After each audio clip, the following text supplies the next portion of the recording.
मैंने अपने डैड को और वाइफ का अफेयर डिस्कवर किया। तो शादी के 1 साल बाद भी 2018 में इनको मैंने पकड़ लिया था बाथरूम यहाँ पे ड्रेस अपने रूम में ड्रेसिंग रूम के अंदर भाग गया था नीचे।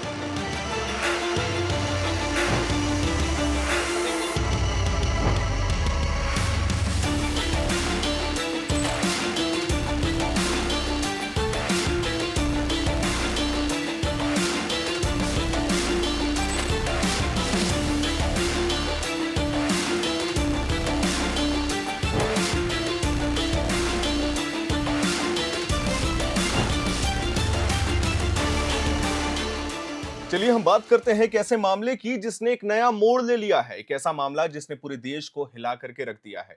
पंजाब के एक बेहद प्रभावशाली परिवार का बेटा संदिग्ध हालत में मरा हुआ मिलता है और अब उसी परिवार के 2 बड़े नामों पर हत्या का मुकदमा दर्ज हो चुका है। सवाल सीधा है, क्या यह एक साधारण नशे की ओवरडोज से हुई मौत है या इसके पीछे कोई गहरी साजिश छिपी हुई है? यह कहानी किसी फिल्म की नहीं है, बल्कि पंजाब के पूर्व डीजीपी मोहम्मद मुस्तफा और उनकी पत्नी रजिया सुल्ताना के परिवार की ही है। 16 अक्टूबर की रात पंचकुला में उनका बेटा आकिल अख्तर मृत पाया गया है। अब इसमें ट्विस्ट क्या है? ट्विस्ट ये है कि शुरुआत में यह कहा गया कि अकिल लंबे समय से नशे की लत से जूझ रहा था और उसने संभवतः ओवरडोज लिया, लेकिन जैसे जैसे जांच आगे बढ़ी मामला उलझता चला गया। हम आपको बता दें कि हरियाणा पुलिस ने इस पूरे घटनाक्रम की गंभीरता को देखते हुए पूर्व डीजीपी और उनकी पत्नी समेत परिवार के अन्य सदस्यों पर हत्या का मामला दर्ज कर लिया है। इस कदम के बाद पंजाब हरियाणा की राजनीति से लेकर पुलिस महकमे तक में हलचल लगातार मची हुई है। अब आप सोच रहे होंगे कि इसमें अलग क्या है। अब आपको इसमें एक नया मोड़ बताते हैं। रिपोर्ट्स के अनुसार आकिल ने अपनी मौत से पहले सोशल मीडिया पर कुछ वीडियोस डाले थे जिनमें उसने अपने निजी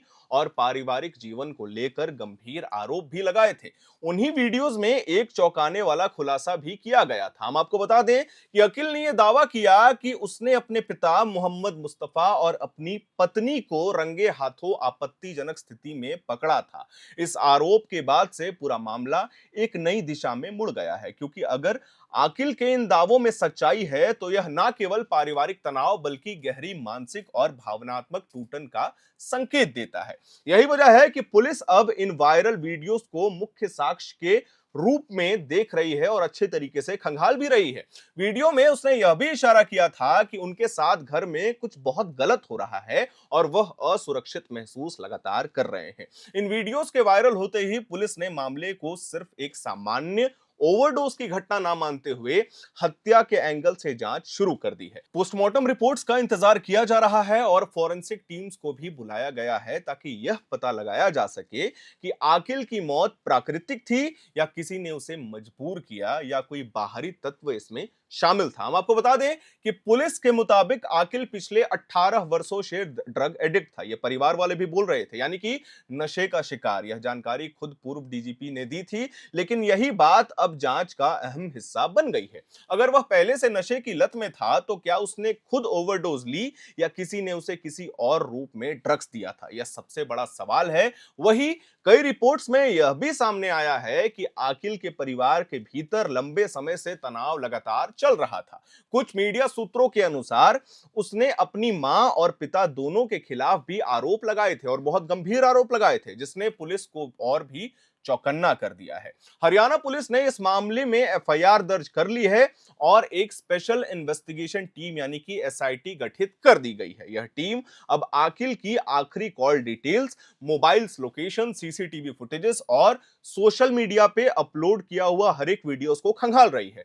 पुलिस के अधिकारिक मानते हैं कि इन सबूतों से यह साफ हो सकता है कि मौत से पहले आकिल किससे मिला था, उसने किससे बात की और क्या उसके जीवन में कोई मानसिक या शारीरिक खतरा लगातार मंडरा रहा था। यह बताया जा रहा है कि पंचकुला के जिस घर में आकिल मृत मिला, वहां से पुलिस को कुछ दवाइयों के पैकेट और नशे की जुड़ी वस्तुएं भी मिली हैं। दूसरी तरफ मोहम्मद मुस्तफा और रजिया सुल्ताना की तरफ से कहा गया है कि यह एक पारिवारिक त्रासदी है और उनके खिलाफ लगाए गए आरोप सभी आरोप झूठे हैं। उनका कहना है कि उनका बेटा लंबे समय से नशे की गिरफ्त में था और उन्होंने उसे कई बार पुनर्वास केंद्रों में भी भर्ती कराया था, लेकिन इस बार हालात काबू से बाहर चले गए। वही पुलिस अब यह जांच कर रही है कि कहीं इस ड्रग्स एडिक्शंस की कहानी किसी बड़े सच को, ये बात मैं बार बार दोहरा रहा हूं, उजागर करने की कोशिश तो नहीं है। इस घटना ने पंजाब और हरियाणा दोनों राज्यों में हलचल मचा दी है। एक तरफ लोग इसे नशे की महामारी का दुखद उदाहरण बता रहे हैं, वहीं दूसरी तरफ कई लोग सवाल उठा रहे हैं कि क्या एक पूर्व डीजीपी और एक पूर्व मंत्री को कानून के सामने उतनी ही पारदर्शिता से पेश किया जाएगा जितनी एक आम नागरिक के साथ होती है। यह सबसे बड़ा सवाल है। सोशल मीडिया पर भी लोगों ने इस बात पर नाराजगी जताई है कि एक उच्च अधिकारी का परिवार भी अगर ऐसे अंधेरे में डूब सकता है तो आम घरों में नशे के खिलाफ लड़ाई कितनी मुश्किल और कितनी भयावह होती होगी, इसका अंदाजा भी नहीं लगाया जा सकता। इस केस की जांच अब कई दिशाओं में बढ़ रही है। हम आपको बता दें कि पुलिस ने मेडिकल रिपोर्ट्स के साथ साथ मनोवैज्ञानिक एंगल से भी जांच शुरू कर दी है।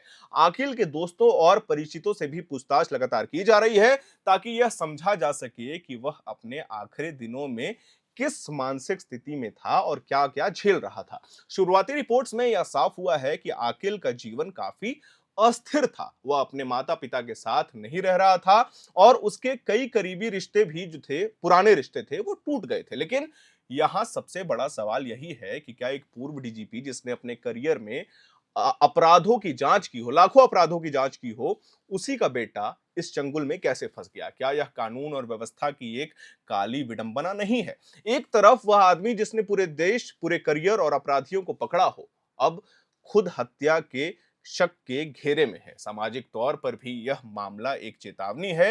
नशा केवल व्यक्ति को नहीं बल्कि पूरे परिवार को तोड़ता है। खैर, इस मामले में आगे क्या अपडेट्स आता है, आप क्या सोचते हैं कि क्या इसमें नया एंगल है, क्या मुद्दा है, हमें कमेंट बॉक्स में जरूर बताइएगा। कैमरे के पीछे मौजूद है मेरी सहयोगी सुमन।